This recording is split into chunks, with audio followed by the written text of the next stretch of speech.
आप देख रहे हैं न्यूज नाउ 24/7 ताज़ा खबरों के लिए हमारे साथ बने रहें।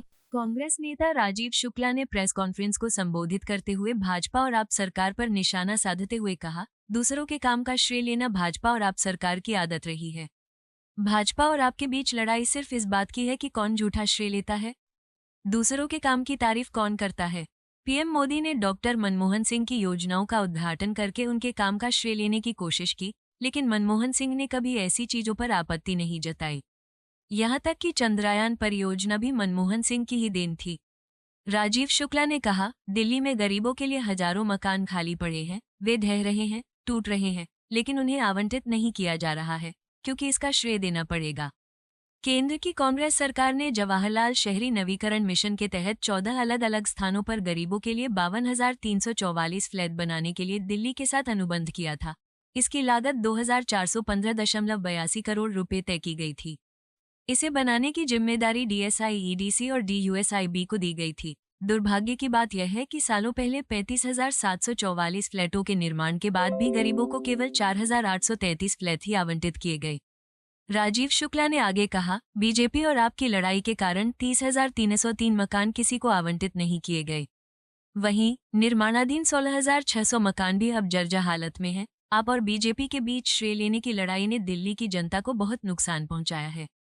इस मामले में कोर्ट ने कहा है कि गरीबों को फ्लैट न देना दुर्भाग्यपूर्ण ही नहीं बल्कि गरीबों के साथ अन्याय भी है। आज दिल्ली में जो भी काम दिख रहा है वो कांग्रेस और शीला दीक्षित जी की देन है। आप और बीजेपी सरकार ने केवल खोखला प्रचार किया है। मुझे उम्मीद है कि आने वाली 5 फरवरी को दिल्ली की जनता आप बीजेपी को सबक सिखाएगी। आज की प्रेस कॉन्फ्रेंस एक बहुत महत्वपूर्ण मुद्दे पे है, जो सीधे सीधे दिल्ली वासियों से जुड़ी है। बेहद संवेदनशील विषय है और तथ्यों के आधार पर इसे हम रख रहे हैं।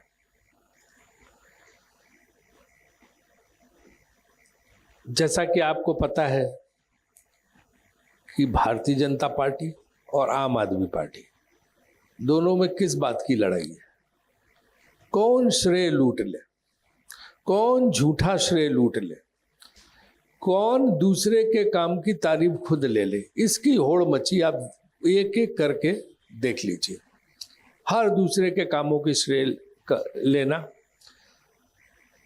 केंद्र सरकार का पता ही है आपको, हमारे प्रधानमंत्री जी का, कि जितनी मनमोहन सिंह सरकार की परियोजनाएं योजनाएं थी, सब में उन्होंने सारा श्रेय लिया, उनके उद्घाटन किए, झंडी दिखाई और उसकी विधिवत पूरा प्रचार किया। मनमोहन सिंह जी सज्जन आदमी, उन्होंने कभी इस चीज पर एतराज नहीं किया कि ये मेरा काम था।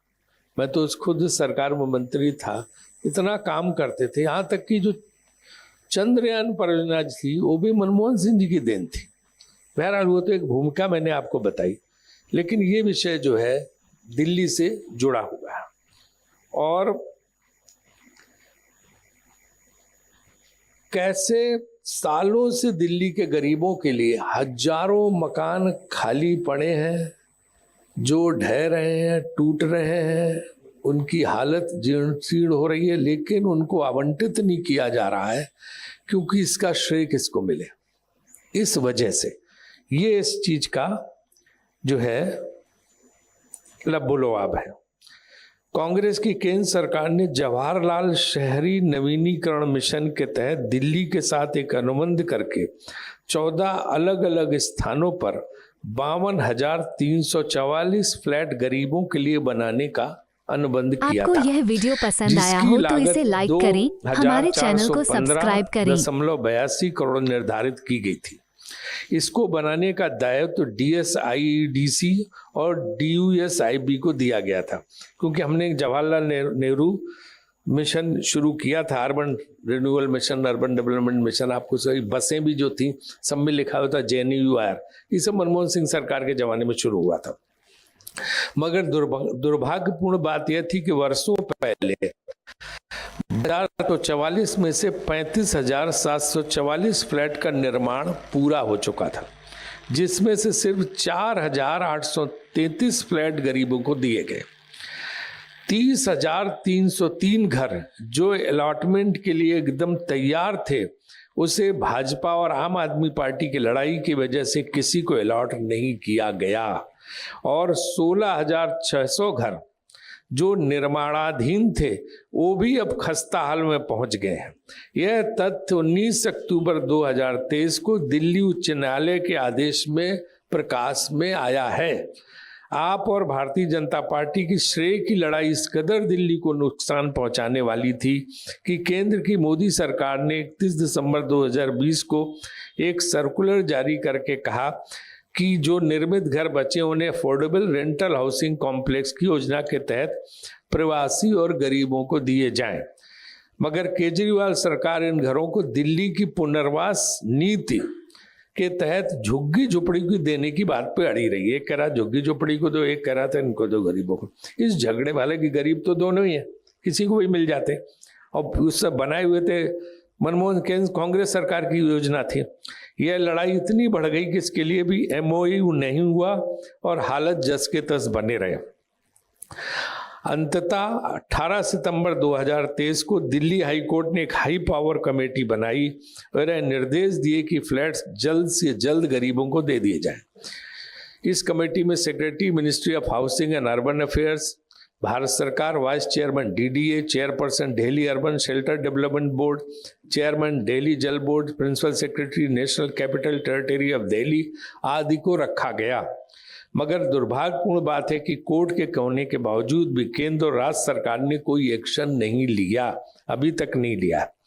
हाथ तो तब हो गई जब पुनः दिल्ली उच्च न्यायालय ने 10 जुलाई को दिशा निर्देश देते हुए उच्च न्यायालय के आदेश का पालन करने को कहा है। अभी जो है न्यायालय को यहां तक कहना पड़ा है कि गरीबों के फ्लैट्स न देना न सिर्फ दुर्भाग्यपूर्ण है बल्कि यह गरीबों के साथ गंभीर अन्याय भी है।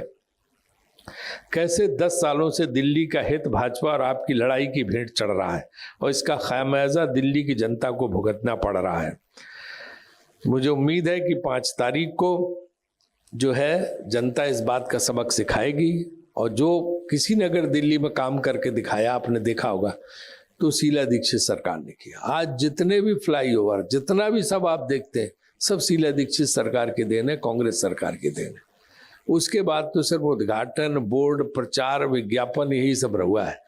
तो इसलिए जो है दिल्ली की जनता एक बार फिर से उसी कांग्रेस को वापस लाके वही वैभवशाली सरकार स्थापित करेगी, ऐसी हमारी उम्मीद है। और ये एक बहुत महत्वपूर्ण विषय है दिल्ली के गरीबों को आवाज़ देने का और इस पे तत्काल और त्वरित कार्रवाई होनी चाहिए। यहाँ तक कि मैं तो कह रहा हूँ कि जब कोर्ट का आदेश है तो आचार संहिता कुछ होती नहीं, कोर्ट के आदेश पे कोर्ट लागू कर दें और वो अलॉट कर दें।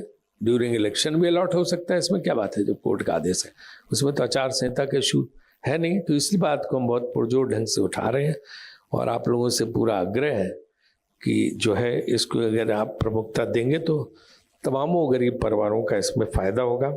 इसमें अगर चाहें तो मैं आपको पढ़ सकता हूँ कि कौन कौन योजनाएं हैं, लेकिन उसकी एक कॉपी भी आपको दे देंगे क्योंकि पढ़ने से सिर्फ काम नहीं चलेगा।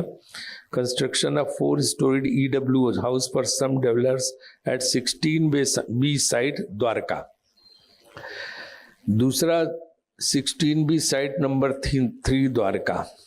इसमें 736 फ्लैट थे पहले वाले में, दूसरे में 288। Construction of 5 storeys EWS housing for slum dwellers at Savda Ghevra phase 3, 7,620 घर यहाँ। Construction of 5 storeys housing for slum developers at A3 Sultanpuri, यहाँ 1,060 फ्लैट।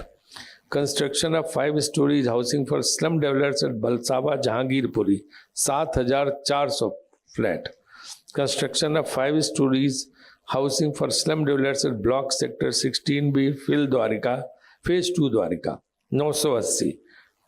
तो इस तरह से कि 52,000 फ्लैट जो है इनका ये करके हुआ। लेकिन उन्होंने अभी तक जिसमें से जो अभी तैयार एकदम पड़े हैं जो देने ये दे सकते हैं तुरंत 35,744 है और 16,600 जो है अंडर कंस्ट्रक्शन। अगर उनको कंप्लीट करके दिया जाए तो ये समझो ये 50,000 के ऊपर घर लोगों को मिल सकते हैं। आपको यह वीडियो पसंद आया हो तो इसे लाइक करें, हमारे चैनल को सब्सक्राइब करें।